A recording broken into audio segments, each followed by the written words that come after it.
Muy bien, un gusto estar con ustedes en esta oportunidad y vamos a seguir con nuestra serie de temas. El tiempo se acaba. El tema para hoy lo hemos titulado El Anticristo y la razón oculta por siglos. Antes de continuar, quiero pedirles que inclinemos nuestro rostro para tener una oración. Dios nuestro, este es algo que se ha mantenido en secreto por mucho tiempo, pero tú esperas que todos lo conozcan. Y por eso queremos compartirlo en esta oportunidad. Danos sabiduría para hacerlo y te pido tu espíritu para que pueda acompañar este mensaje en este programa. En el nombre de Jesús, amén. Nosotros ya hemos estudiado aquí que la Biblia, desde el Génesis hasta el Apocalipsis, desde el primer libro de la Biblia hasta el último libro de la Biblia, presenta dos iglesias. Las dos iglesias buscan la adoración. En el libro de Génesis, estas dos iglesias están representadas por dos jóvenes. Abel representa la iglesia de Jesús. Abel representa la iglesia de Dios. En el libro de Apocalipsis estudiamos que la iglesia estaba representada por una mujer. Y estudiamos también que en la parte final de la historia iba a haber un remanente de esa mujer. Por otro lado, la iglesia de Satanás en el libro de Génesis estaba representada por otro joven. ¿Se acuerdan el nombre? Caín, el hermano de Abel. Pero Caín, dice la Biblia, que era enemigo de Jesús y era amigo de Satanás. En el libro de Apocalipsis, esta iglesia también aparece representada por una mujer vestida diferente a la mujer que representa la iglesia de Jesús. Es una iglesia que representa el poder enemigo de Jesús, el anticristo, le llamamos hoy día. Esta mujer estaba sentada sobre una bestia con 7 cabezas, 10 cuernos, y estudiamos también que en el tiempo del fin, ambas iglesias, las personas que formaran esa iglesia, iban a estar recibiendo una marca, un sello. La iglesia de Jesús iba a recibir el sello de Dios. La iglesia de Satanás iba a recibir la marca de la bestia. En reuniones anteriores ya vimos lo que significa el sello de Dios y la marca de la bestia. Ahora solo estamos resumiendo. Pero en nuestro estudio de hoy vamos a ver que hay una razón para recibir el sello de Dios que ha sido descuidada, ha sido escondida por Satanás, para que no hagamos la decisión correcta. En esta oportunidad vamos a ver cuáles son las razones por las cuales Dios pide adoración. Son dos razones fundamentales. Y vamos a recordar también cómo el ser humano debe demostrar esa adoración. Para ello vamos al libro de Génesis, al primer libro de la Biblia, y vamos a ir allí al primer capítulo de la Biblia. No vamos a leer todos los detalles, es una historia conocida. Allí está la primera razón por la cual nosotros debemos reposar el día sábado como el sello de Dios. Debemos recordar que allí todavía no existía el pecado, porque recién Dios estaba creando este mundo. Allí dice en el capítulo 1 que Jehová Dios es el personaje central. ¿Por qué digo que es el personaje central? Porque se menciona más de 30 veces durante los 6 días de la obra creadora, se menciona 30 veces, más de 30 veces, el nombre de este personaje central. Pero ahora los quiero llevar a Juan, el Evangelio de Juan, al capítulo 1, para leer allí 3 versículos, los primeros 3 versículos de este capítulo. Allí Juan nos va a revelar quién es el Creador. Vamos a leer lo que dice allí el Evangelio de Juan. En el principio era el Verbo, y el Verbo era con Dios, y el Verbo era Dios. Les pregunto, ¿de quién está hablando aquí? Está hablando del Verbo, ¿verdad? De la palabra, traduce en otras versiones. El Verbo, la palabra, dice, era con Dios. ¿Cuántas personas ven aquí ustedes? El Verbo y Dios, porque dice el Verbo era con Dios. Pero al mismo tiempo el Verbo, ¿qué cosa era? Era Dios al mismo tiempo. ¿Qué dice el siguiente versículo? Este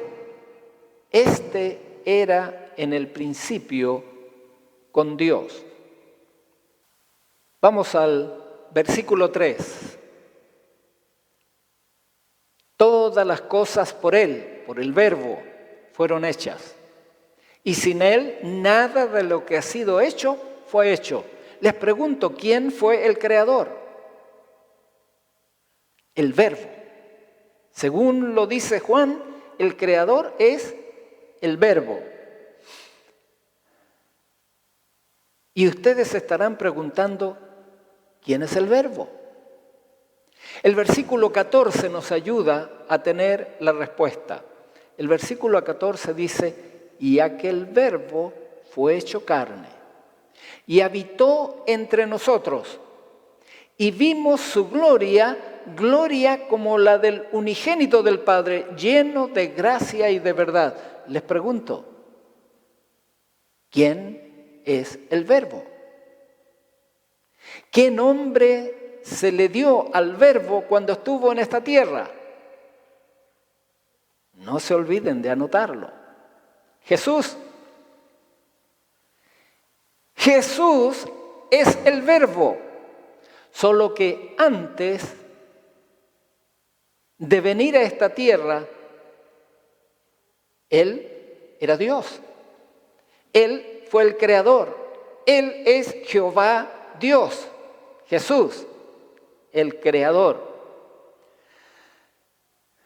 Recuerden que cuando Él creó todas las cosas, no existía el pecado. En lo que hemos estado viendo en Génesis, no existía el pecado. Cuando todavía no existía el pecado, y cuando Él terminó su obra creadora, hizo algo interesante. Vamos a verlo en Génesis capítulo 2, versículos del 1 al 3.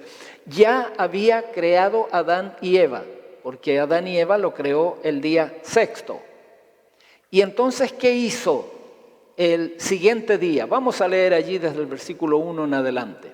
Fueron pues acabados los cielos y la tierra y todo el ejército de ellos. 6 días para hacer eso. Versículo 2.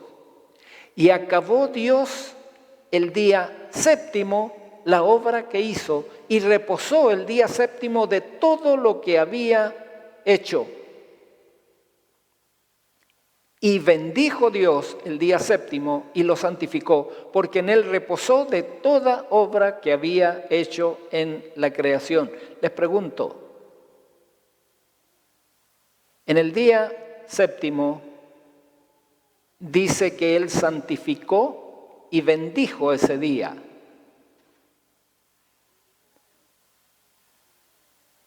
¿Cuándo lo bendijo y lo santificó? ¿Al comenzar el día o al terminar el día? ¿Se dieron cuenta que fue al terminar el día?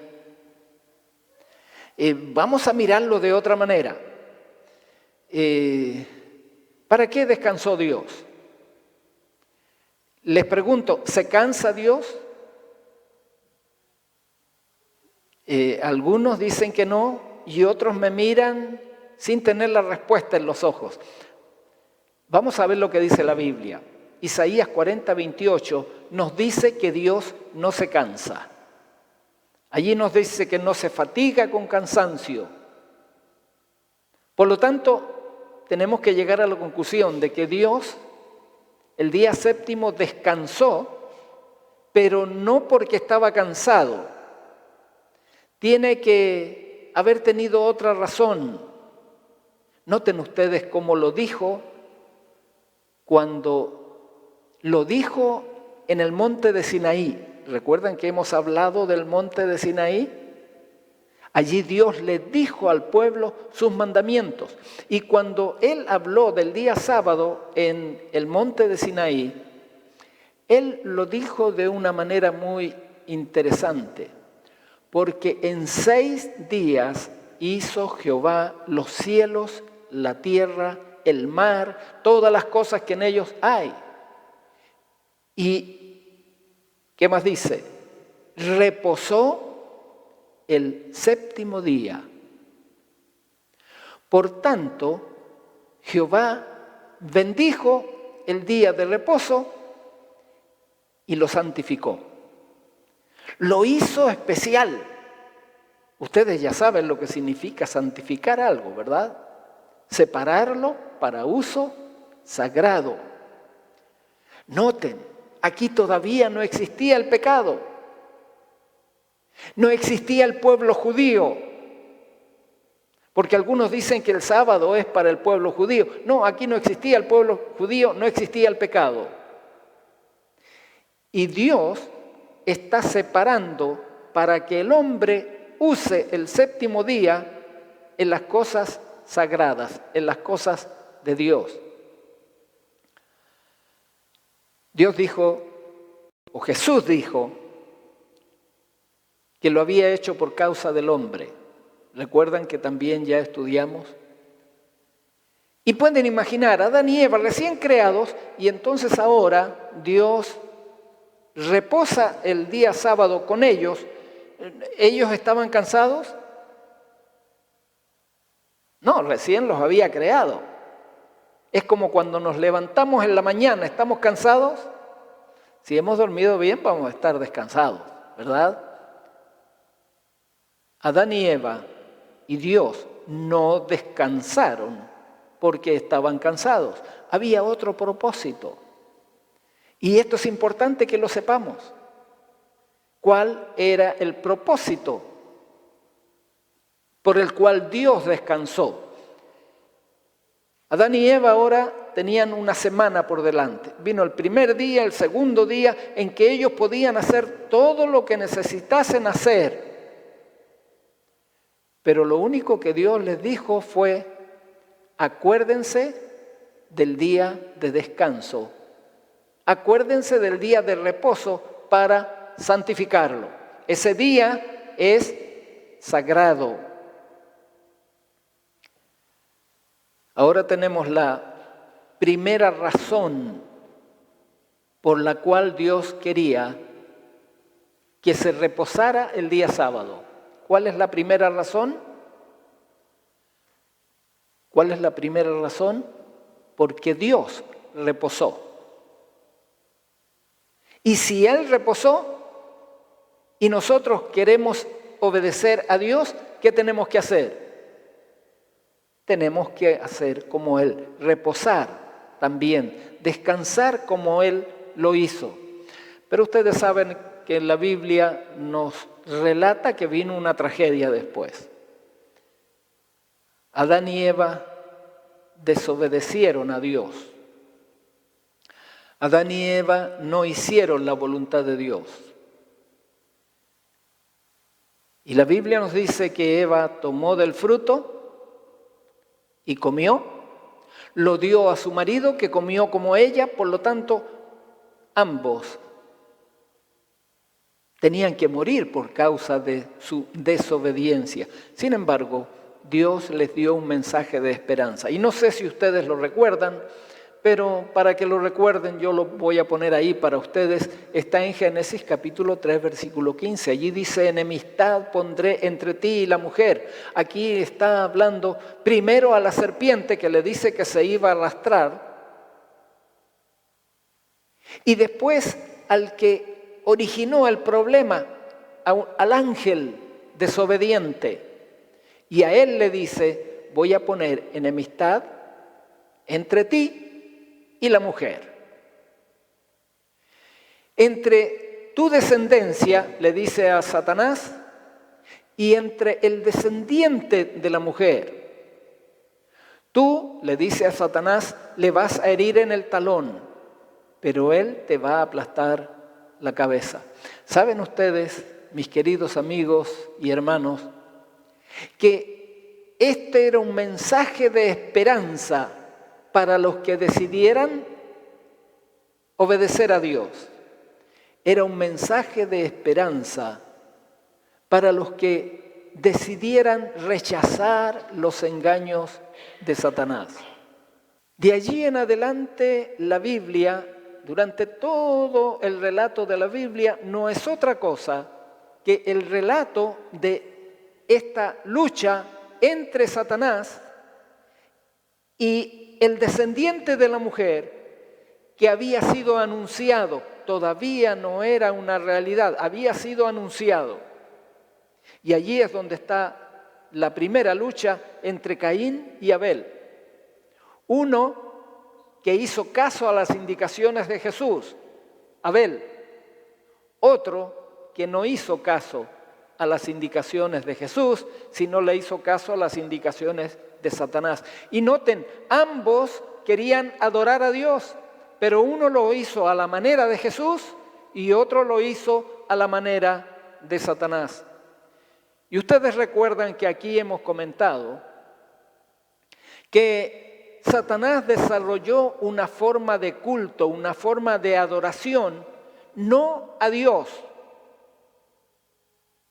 una forma de adoración a cualquier cosa menos a Dios. Yo quiero mostrarles lo que encontré en una enciclopedia, la enciclopedia Encarta, ahí está la página de donde lo sacó, acerca del culto al sol. Y si ustedes pueden notar ahí, ese es el mapa de lo que conocemos como el mundo antiguo, el viejo mundo. Ahí está Europa, ahí está Asia, ahí está África. Ahí es donde se desarrolla la civilización, allí es donde se desarrolla la historia. Miren lo que dice esta enciclopedia acerca del culto al sol. Devoción religiosa al sol, considerado tanto una deidad como símbolo de la divinidad. Y ahora, la diosa del sol, Amaterasu, es la deidad más elevada del panteón shintoísta en Japón. Noten, allá en el extremo de Asia, allí adoraban al sol. En la India, no sé si pueden ubicar dónde está la India, ahí lo ubican. En la India también adoraban al sol. El sol estaba personificado por Surya, que era un dios de los hindúes. Los babilonios también eran adoradores del sol. La antigua Persia, la adoración al sol, formaba parte del elaborado culto a Mitra. ¿Recuerdan que en la sesión pasada hablamos del mitraísmo? Más tarde, esta religión se extendió por todo el Imperio Romano, pero eran adoradores del sol. Los egipcios de la antigüedad adoraron a Ra, el dios del sol. Y por último quiero mencionar la antigua Grecia. Las deidades del sol eran Helios y Apolo. Pero este era el viejo mundo. ¿Qué del nuevo mundo? Les pregunto, ¿cuál es el nuevo mundo? Donde vivimos nosotros, ¿cierto? América es el nuevo mundo. Era desconocido hasta cuando Cristóbal Colón vino por estas tierras. Miren lo que dice esta enciclopedia acerca de la adoración del sol en este territorio. Aquí dice lo siguiente: la adoración al sol era practicada en Estados Unidos por la Confederación Iroquesa y el pueblo Tsimshian, así como por algunas culturas de las grandes llanuras, y alcanzó un alto grado de desarrollo en México y también en el Perú, antes que viniera Cristóbal Colón, en tiempos precolombinos. Ustedes ven cómo la adoración al sol se practicó ¿en dónde? En todo el mundo. Les pregunto, ¿Dios está siendo adorado cuando se adora al sol? ¿Verdad que no? ¿Saben por qué tenemos que llegar a esa conclusión? Porque la Biblia en Romanos capítulo 1, versículo 21, nos da una indicación con respecto a eso. Allí dice, pues habiendo conocido a Dios, no le glorificaron como a Dios ni le dieron gracias, sino que se envanecieron en sus razonamientos y su necio corazón fue entenebrecido. Versículo 22, profesando ser sabios, se hicieron necios. Versículo 23, y cambiaron la gloria del Dios incorruptible en semejanza de imagen de hombre corruptible, de aves, de cuadrúpedos, de reptiles. Versículo 24, ya que cambiaron la verdad de Dios por la mentira, honrando y dando culto a las criaturas antes que al Creador, el cual es bendito por los siglos. Amén. No sé si notaron cuál fue el problema. Los que adoraron al sol, ¿estaban adorando a Dios? No. ¿Por qué? Porque el sol es una criatura de Dios. Dios la creó. Y eso, adorar al sol, es una mentira. Aunque nos digan que con eso adoramos a Dios, eso es mentira. Estamos haciendo el culto de Caín. ¿Saben ustedes que posteriormente, en los últimos años de la historia de nuestro mundo, a partir del año 1840, y déjenme poner un número redondo en adelante, Satanás tuvo una idea genial para engañar? ¿Han escuchado hablar del evolucionismo? La evolución.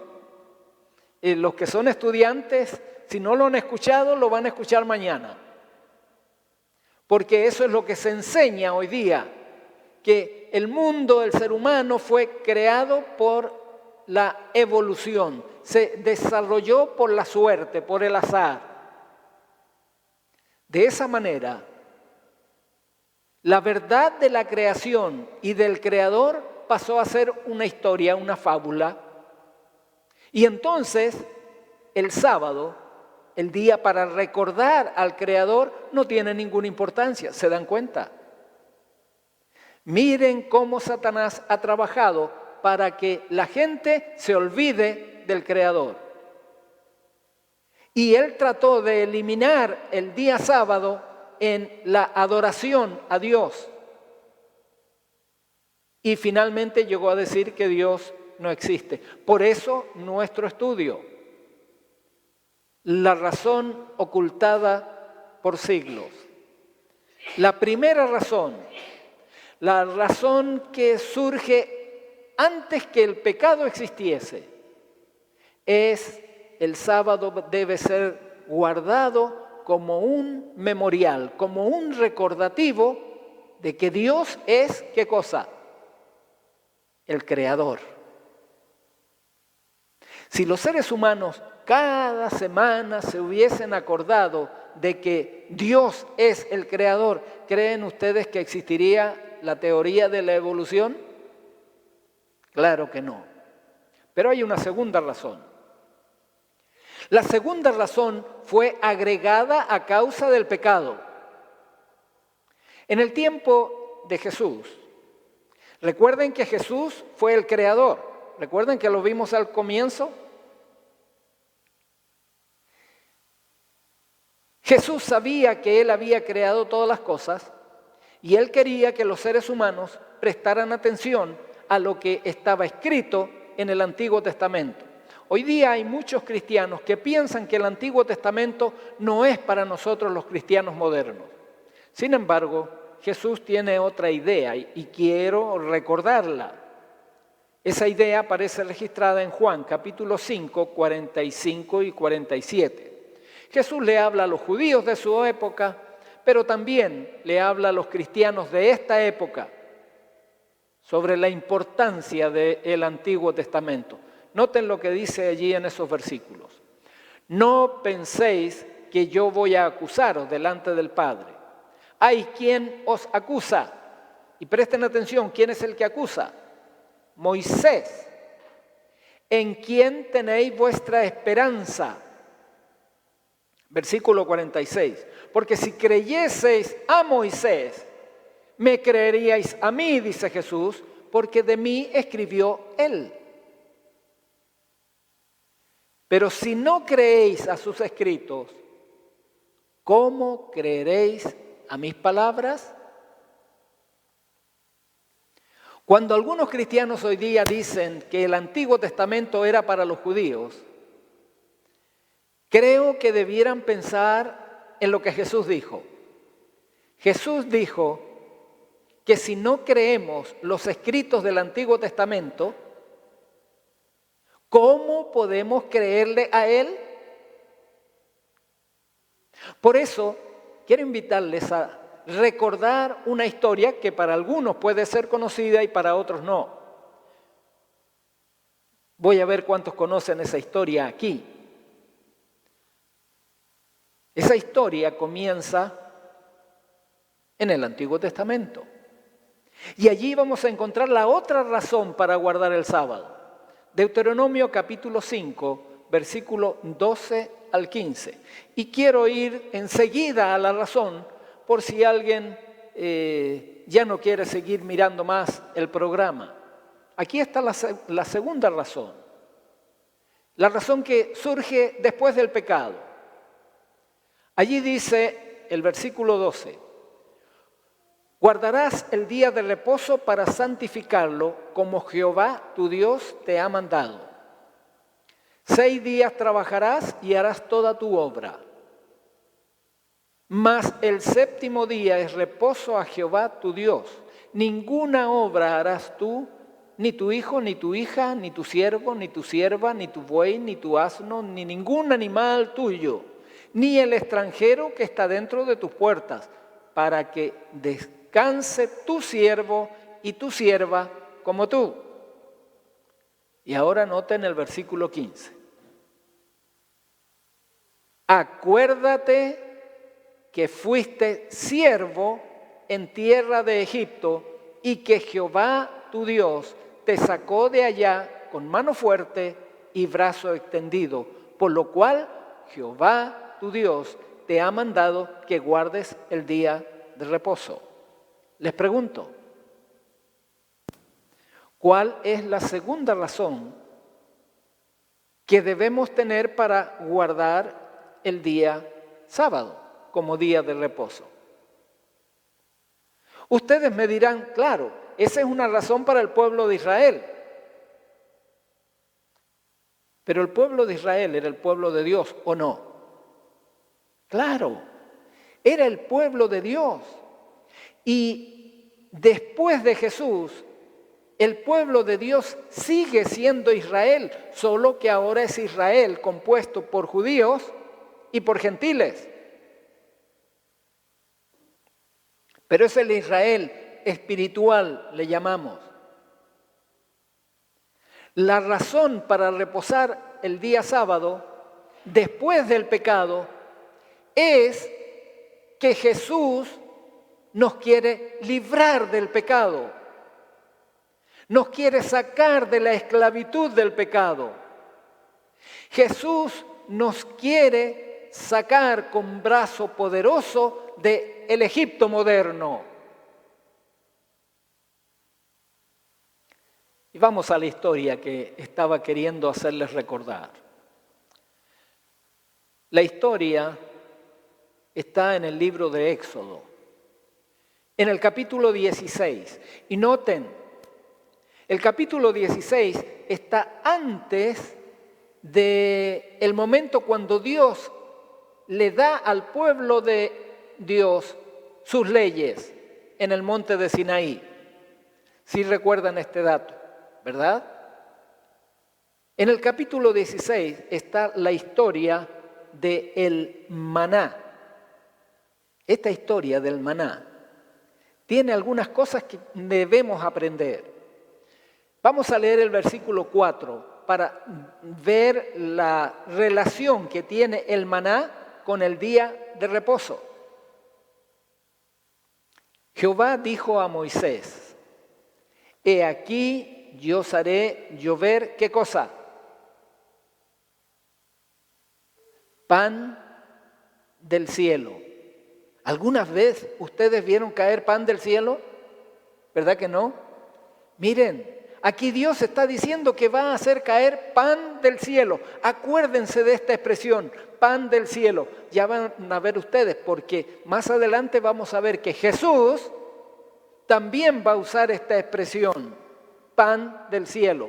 Y aquí dice, yo voy a hacer llover pan del cielo, y el pueblo va a salir a recoger diariamente la porción de un día para que yo lo pruebe si anda en mi ley o no.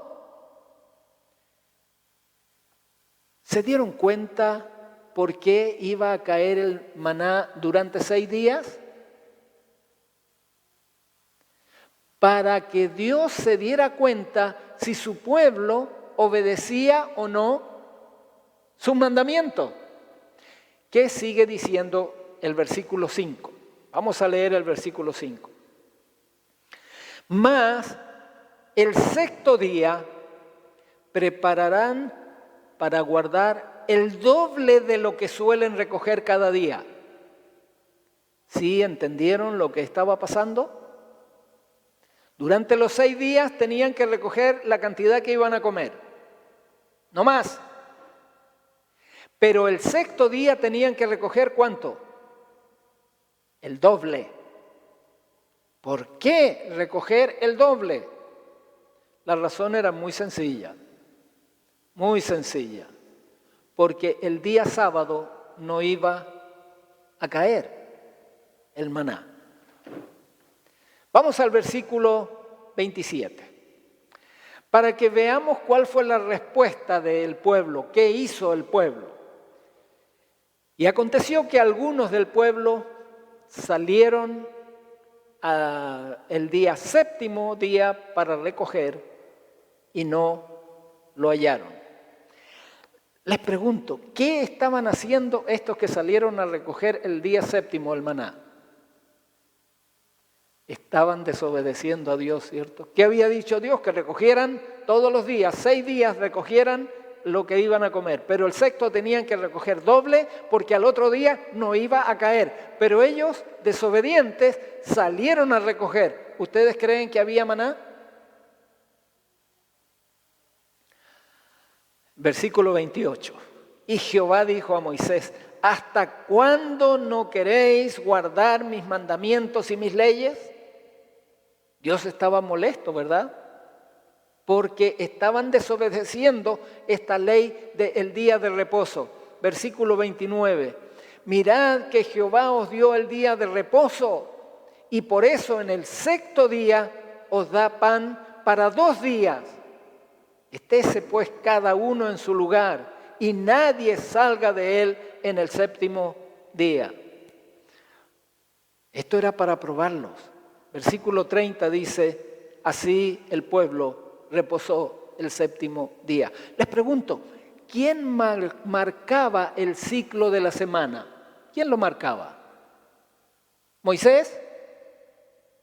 ¿Quién? Dios, ¿cierto?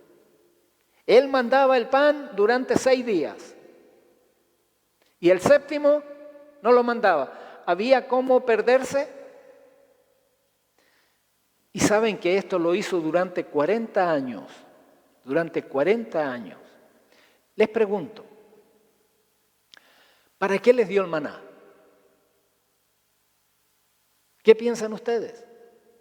¿Para qué les dio el maná? Sí, muy bien, como me dice Michael, para comerlo, correcto, pero saben, no tan solo para alimentarlos. Dios tenía otro propósito. Y quiero que en esta oportunidad veamos ese otro propósito. Cuando pasaron 40 años en que el maná estuvo cayendo 6 días y el séptimo nada. 6 días, el séptimo nada. Cuando estaban para entrar a la tierra de Canaán, donde se iba a terminar esto del maná. Vamos a leer Deuteronomio capítulo 8, versículo 3. Allí dice, y se te afligió y te hizo tener hambre y te sustentó con maná, comida que tú no conocías, ni tus padres la habían conocido. Versículo, la parte final. Para hacerte saber que no solo de pan vivirá el hombre, mas de todo lo que sale de la boca de Jehová vivirá el hombre. ¿Ustedes han escuchado esta declaración en los labios de otra persona en la Biblia?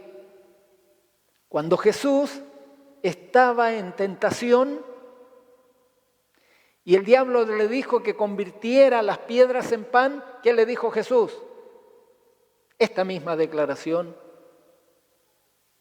No solo de pan vivirá el hombre, mas de todo lo que sale de la boca de Jehová vivirá el hombre. ¿Qué significa?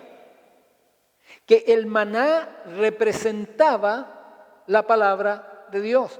¿Recuerdan que leímos un pasaje en Juan que decía que el verbo, que la palabra era Dios? ¿Recuerdan? ¿Y quién era el verbo? ¿Recuerdan? Jesús. Por lo tanto, el maná era una representación de Jesús. Era una representación espiritual. Primera de Corintios, capítulo 10, del versículo 1 al 4, dice, porque no quiero, hermanos, que ignoréis que nuestros padres todos estuvieron bajo la nube, todos pasaron el mar, todos en Moisés fueron bautizados en la nube y en el mar. Versículo 3, y todos comieron el mismo alimento espiritual. ¿Qué comieron? El maná. El maná era un alimento espiritual. ¿Qué significa esto? Significa que el maná era una representación espiritual. ¿Una representación de qué? Y presten atención porque ahora esto se pone interesante. ¿Qué representaba el maná? Vamos a ver lo que nos dice la Biblia. Juan capítulo 6, versículos 48 en adelante, al 51. Y aquí vamos a tener una respuesta que a más de alguno le va a sorprender. Aquí dice el versículo 48, yo soy el pan de vida. Les pregunto, ¿el maná era una representación de quién? De Jesús. El maná era una representación de Jesús. Pero vamos a notar que hay un detalle más profundo todavía. Yo me alegro que estos niños están prestando atención y alguna cosa van a aprender. El maná representaba a Jesús, es correcto, pero algo especial de Jesús. Presten atención a lo que siguió diciendo Jesús. Versículo 49. Vuestros padres comieron el maná en el desierto y murieron. Aquí está el maná. Este es el pan que desciende del cielo. ¿Recuerdan el pan? Este es el pan que desciende del cielo para que el que de él come no muera. Los que comieron el maná ese que caía antes, esos se murieron. Pero ahora hay otro maná que vino del cielo. ¿Quién era ese otro maná que vino del cielo? Era Jesús. Este otro maná, si ustedes lo comen, nunca van a morir, dijo Jesús. Versículo 51. Yo soy el pan vivo que descendió del cielo.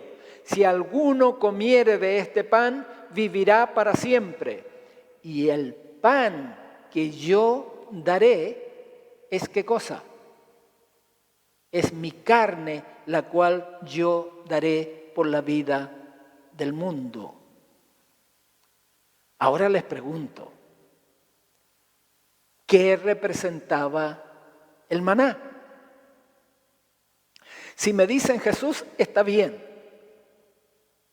pero representaba algo especial de Jesús. ¿Qué representaba? ¿Qué dice aquí? Su carne. Su carne.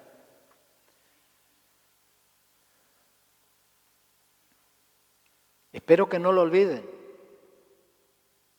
porque esto es importante en nuestro estudio. Cuando el maná caía, se producía un milagro, ¿verdad que sí? Porque en el desierto no cae nada. Pero aquí cada día caía el maná. Esto ya era un milagro, pero había otros milagros allí. Vamos a recordar, el otro milagro es que caía durante 6 días y debían recoger lo necesario, pero si ellos recogían más de la cuenta que pasaba, se pudría. Si lo dejaban para el siguiente día, se iba a pudrir. El otro milagro es que el 6º día tenían que recoger el doble para el día sábado. Y el otro milagro era que el 7º día no caía. Y el otro milagro era que eso que habían recogido el día viernes para el día sábado estaba todavía fresco, como que si recién hubiese caído. Pero cuando recogían cualquier otro día, para el otro día, ¿qué pasaba con el maná? Se pudría. Yo sé que ustedes no están recordando eso, así que los voy a llevar a Éxodo, capítulo 16, versículos 19 y 20. Ahí nos dice lo que pasaba. Miren lo que dice el versículo 19. Y Jesús les dijo Moisés, ninguno deje nada de ello para mañana. Mas ellos no obedecieron a Moisés, sino que algunos dejaron de ello para el otro día. No querían levantarse temprano. Y crió gusanos. Y hedió, es decir, se puso hediondo. Y se enojó contra ellos Moisés. Les pregunto, ¿qué pasó? Cuando ellos recogían hoy día la porción que iban a comer, no tenían que dejar nada para el otro día, porque si dejaban algo, ¿qué iba a pasar con el maná? Iba a criar gusanos y se iba a poner hediondo.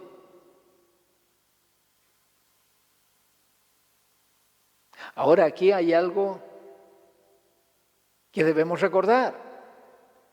El 6º día, ¿cuánto tenían que recoger? Tenían que recoger el doble.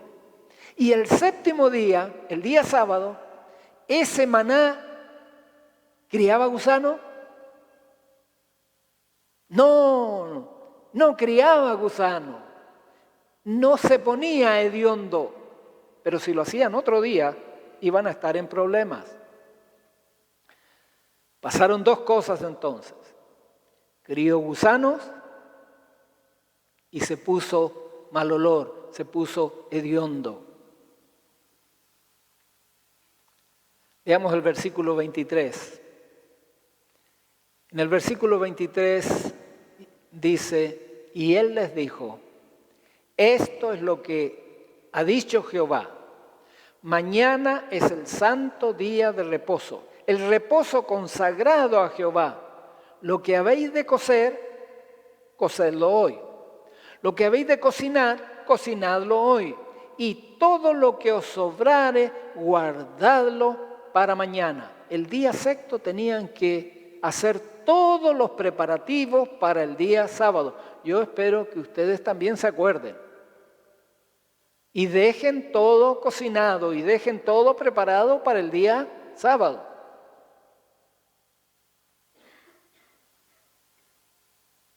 Versículo 24. Y ellos lo guardaron hasta la mañana según lo que Moisés había mandado y no le salió gusano y no se puso mal olor.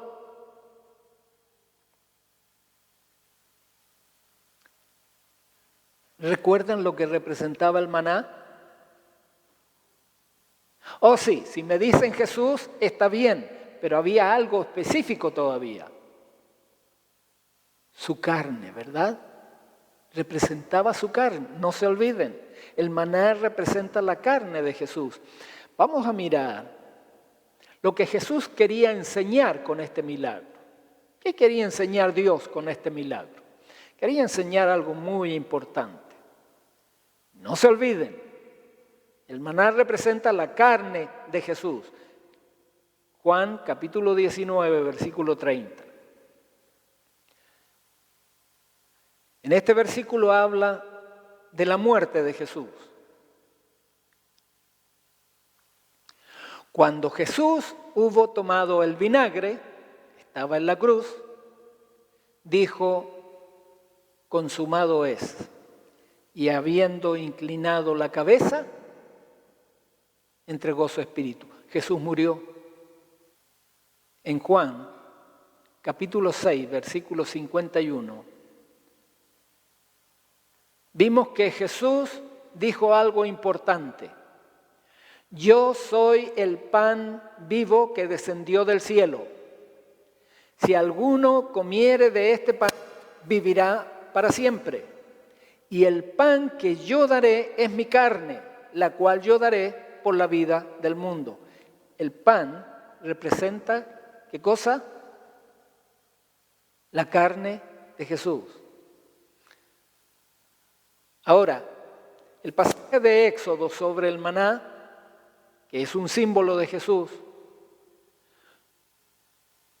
dice que el maná se agusanaba y se ponía mal olor. Les pregunto, ¿qué se agusana y qué se pone mal olor si usted lo deja unos días? ¿El pan? El pan se llena de moho. ¿Se pone hediondo? La verdad que no. ¿Se llena de gusanos? No, definitivamente no. Les pregunto, ¿qué se llena de gusanos y qué se pone hediondo? ¿Se les quedó alguna? No. ¿Alguna vez encontraron un animal muerto? Uy, qué feo, ¿cierto? Yo les puedo ver las caras a algunos. Un animal muerto se llena de gusanos, ¿sí o no? Y se pone hediondo. Significa que aquí la lección del maná se estaba refiriendo a la carne de Jesús. La carne de Jesús es la que no debía descomponerse el día en que muriera.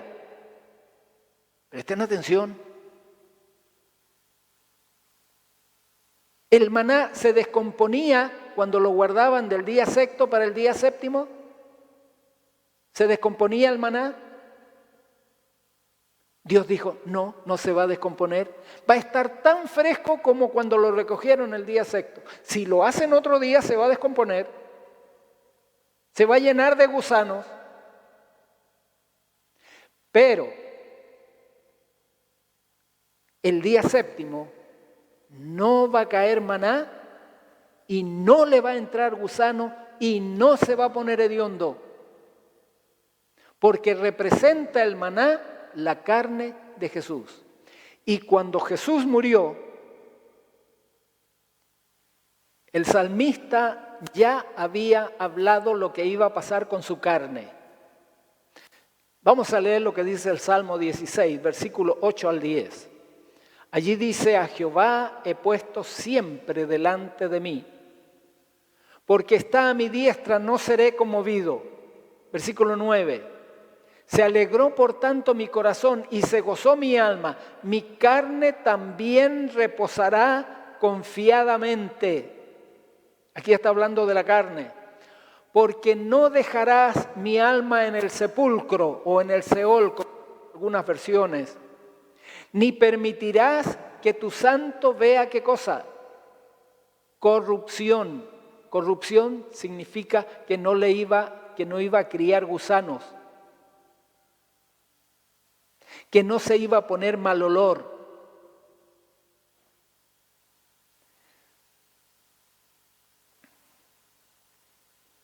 ¿En qué día iba a pasar esto? ¿En qué día iba a darse este milagro?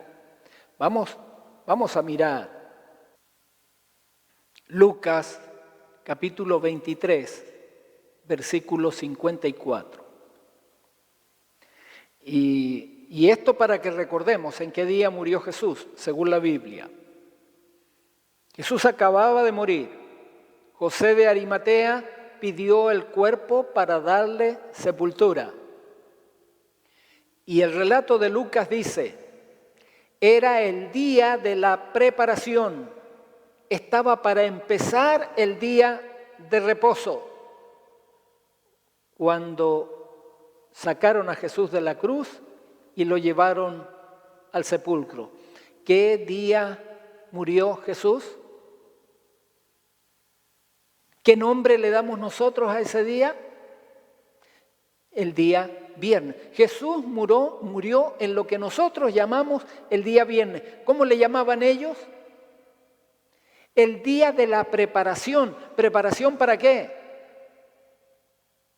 Para el día de reposo.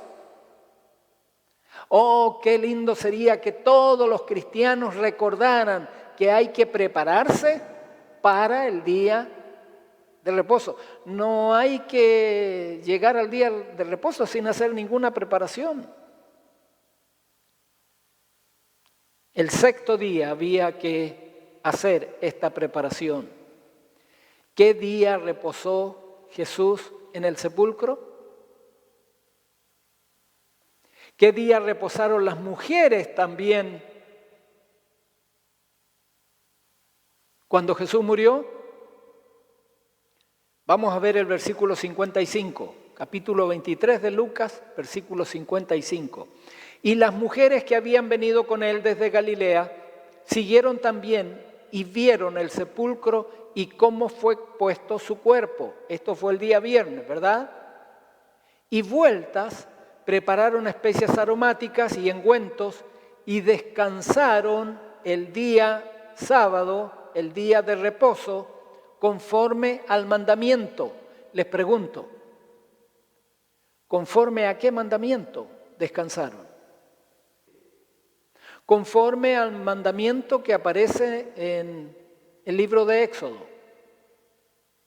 Éxodo capítulo 20, versículos del 8 al 11. Allí decía que había que guardar el sábado porque Dios era ¿qué cosa? El creador. Pero había otro mandamiento que es un complemento y esto es lo importante. Recuerden, No son dos mandamientos diferentes. Un mandamiento fue dado antes del pecado. Por la eternidad quería Dios que los habitantes de este mundo reconocieran que Dios era el creador, sin pecado. Pero cuando entró el pecado, ahora Dios le agrega otra razón para guardar el sábado. ¿Cuál es la otra razón? Porque ellos estaban esclavos en Egipto y Jehová los había sacado, los había liberado de la esclavitud. Y por eso debían guardar el sábado, para recordar que Jesús es el Redentor. Notemos, en la creación y en la redención sucedió exactamente lo mismo. Jesús, la palabra, el verbo, el creador, reposó en la creación y reposó en la redención. Lucas capítulo 24, versículo 1 es el siguiente versículo. Allí dice Lucas que el primer día de la semana, muy de mañana, vinieron al sepulcro las mujeres trayendo las especias aromáticas que habían preparado. Vinieron el primer día porque creían que Jesús iba a resucitar. ¿Verdad que no? Ellas venían a atender a un muerto. Jesús estaba muerto. Pero cuando llegaron al sepulcro, ¿qué había pasado? Jesús ya no estaba. Había resucitado. Este era el primer día de la semana. ¿Qué día resucitó Jesús, según Lucas? El primer día de la semana, así lo dice. La mayoría de los cristianos hoy día, atención, descansa el día domingo porque es el día de la resurrección. El día domingo, ¿qué día es de la semana?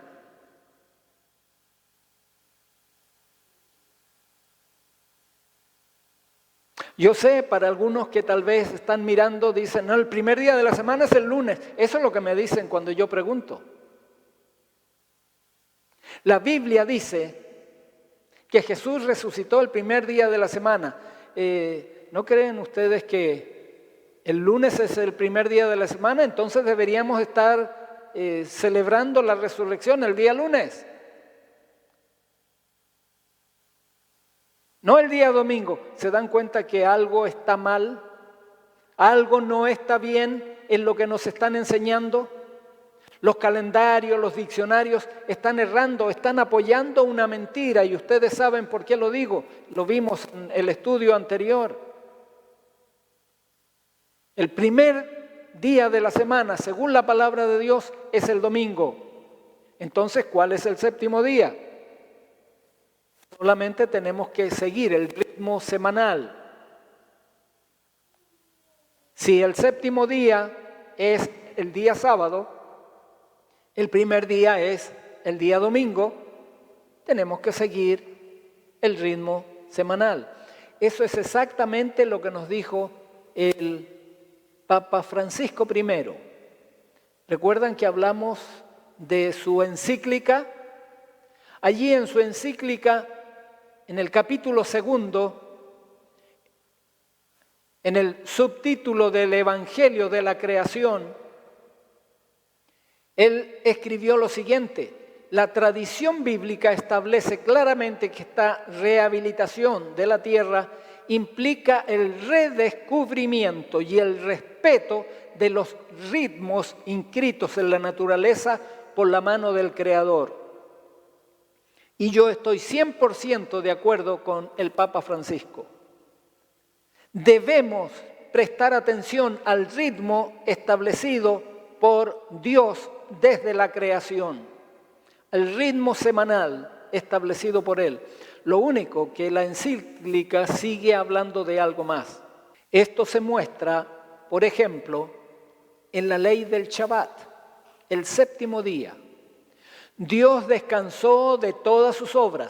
Dios ordenó a Israel que cada séptimo día debía celebrarse como un día de descanso, el Shabbat. ¿Están de acuerdo con lo que dice el Papa Francisco? Yo estoy de acuerdo. Miren las citas que él da, ustedes lo pueden ver allí.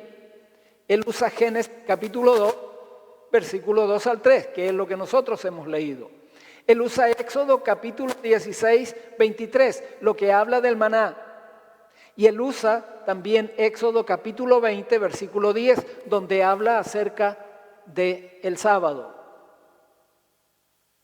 Yo estoy 100% de acuerdo con esta declaración, solo que hay algo más.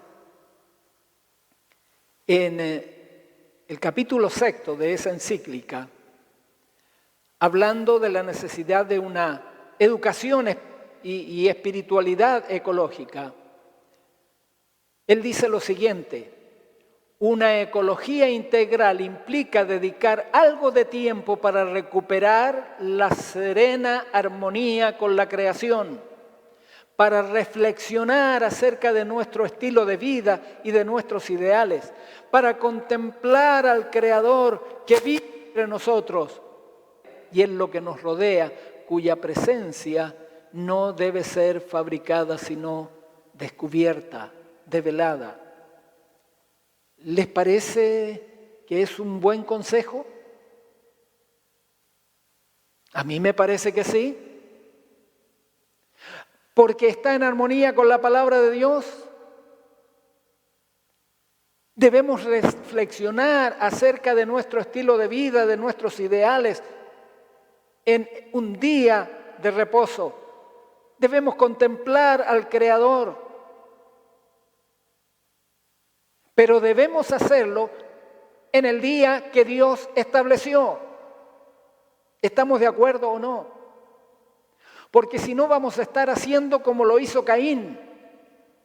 Caín lo hizo no a la manera en que Dios estableció. Y aquí estoy en desacuerdo con el Papa Francisco. Miren lo que dice el capítulo 6 de su encíclica. El domingo, la participación en la Eucaristía tiene una importancia especial. Ese día, dice él, así como el sábado judío, se ofrece como día de la sanación de las relaciones del ser humano con Dios, consigo mismo y con los demás y con el mundo. El domingo es el día de la resurrección, esto es correcto. El primer día de la nueva creación, dice él, cuya primicia es la humanidad resucitada del Señor, garantía de la transfiguración final de la realidad creada. Además, ese día anuncia el descanso eterno del hombre en Dios. Aquí hay una mezcla terrible. Y al ser una mezcla, es un engaño. Satanás es especialista en mezclar la verdad con el error. Y mezclando la verdad y el error es como engañó a Eva. Mezclando la verdad con el error es como tiene engañados a miles de cristianos. El domingo no es el día del Señor. El domingo no es un reemplazo del día sábado, porque eso en la Biblia no aparece en ninguna parte. Jesús, en la creación, porque Él fue el creador, dice el Evangelio de Juan, estableció el séptimo día para que recordásemos por la eternidad que Él es el creador. Y Jesús murió el día de la preparación, cuando estaba para comenzar el sábado. Descansó en el sepulcro el séptimo día conforme al mandamiento. en su muerte nos señaló de nuevo el día de descanso. Este es el día importante en el plan de la salvación. En su muerte, Él nos señala el descanso del día sábado. Resucitó el primer día de la semana, eso es así, pero los discípulos, los primeros cristianos, no tuvieron nada que hacer en ese día como un descanso semanal. Jesús no reposó el primer día de la semana. En la creación y en la redención, Él reposó en el séptimo día. Si queremos seguir su ejemplo, si queremos entrar en su reposo, necesitamos reposar el mismo día que Él reposó. Jesús nos da un último consejo. Y el último consejo de Jesús está en Mateo capítulo 15, versículo 19. En vano me honran, enseñando como doctrinas mandamientos de hombres. Quiero invitarles a que en sus mentes tomen conciencia de la importancia del día sábado en el plan de la salvación de Dios. Y Él ha prometido que quien acepte esta verdad y decida obedecer sus mandamientos, Él va a poner un sello de protección. Cuando Satanás obligue a los seres humanos a obedecer las leyes humanas antes que la ley de Dios. ¿Cuántos de ustedes quieren tomar la decisión de ser fieles a Dios antes que a los hombres? Me gustaría ver sus manos. Que Dios nos bendiga y nos ayude a ser fieles. Inclinemos nuestro rostro para orar. Dios nuestro, gracias por tu palabra. Y gracias porque a través de estos ejemplos de la Biblia, tú nos muestras cuán importante es para tu plan con relación a la raza humana la observancia del día de reposo. Gracias porque en él podemos reconocer que eres nuestro Creador, pero que también eres nuestro Redentor. Danos valor para vivir de acuerdo a esta verdad. Te lo pido en el nombre de Jesús. Amén.